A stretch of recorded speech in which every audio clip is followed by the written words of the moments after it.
Gulf മേഖലയിലേക്കുള്ള കയറ്റുമതി പ്രതിസന്ധിയിലായതോടെ കുത്തനെ ഇടിഞ്ഞ് മുട്ടവില. കഴിഞ്ഞ ആഴ്ച മുതൽ 7.06 രൂപ എന്ന നിരക്കിൽ നിന്ന് മുട്ടവില 4.60 കുറഞ്ഞതായി നാഷണൽ എഗ് കോർഡിനേഷൻ കമ്മിറ്റി വിശദമാക്കി. ഗൾഫ് മേഖലയിലേക്കുള്ള കയറ്റുമതി പ്രതിസന്ധിയിലായതിനു പിന്നാലെ ഇപ്പോൾ കുത്തനെ ഇടിഞ്ഞിരിക്കുകയാണ് മുട്ടവില.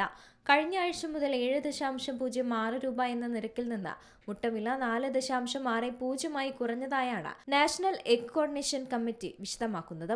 കഴിഞ്ഞ 15 ദിവസമായി പശ്ചിമേഷ്യയിലേക്കുള്ള കയറ്റുമതി പ്രതിസന്ധി മുതൽ ആവശ്യക്കാർ കുറഞ്ഞതുവരെ മുട്ടവില ഇടിയാൻ കാരണമായി എന്നാണ് NACC വിശദമാക്കിയത്.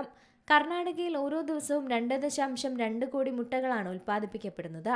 കർണാടകയിലെ ഹോസ്പേട്ടാണ് പ്രധാന മുട്ട ഉൽപ്പാദകർ. രണ്ടാം സ്ഥാനത്ത് കർണാടകയിലെ തന്നെ മൈസൂരുവാണുള്ളത്. കർണാടകയിൽ ഉൽപ്പാദിപ്പിക്കുന്ന മുട്ടയാണ് നാമക്കല്ലിലെ പ്ലാന്റിലേക്കും പിന്നീട് വിദേശത്തേക്കും കയറ്റുമതി ചെയ്യുന്നത്.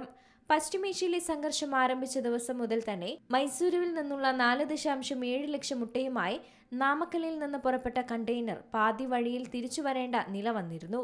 ദിവസേന 70 ലക്ഷം മുതൽ 1 കോടി മുട്ടകളാണ് നാമക്കല്ലിൽ നിന്ന് പശ്ചിമേഷ്യയിലേക്ക് കയറ്റുമതി ചെയ്യുന്നത്. യുദ്ധം ആരംഭിച്ചതിന് പിന്നാലെ കയറ്റുമതി പൂർണ്ണമായി നിലച്ച നിലയിലാണുള്ളത്.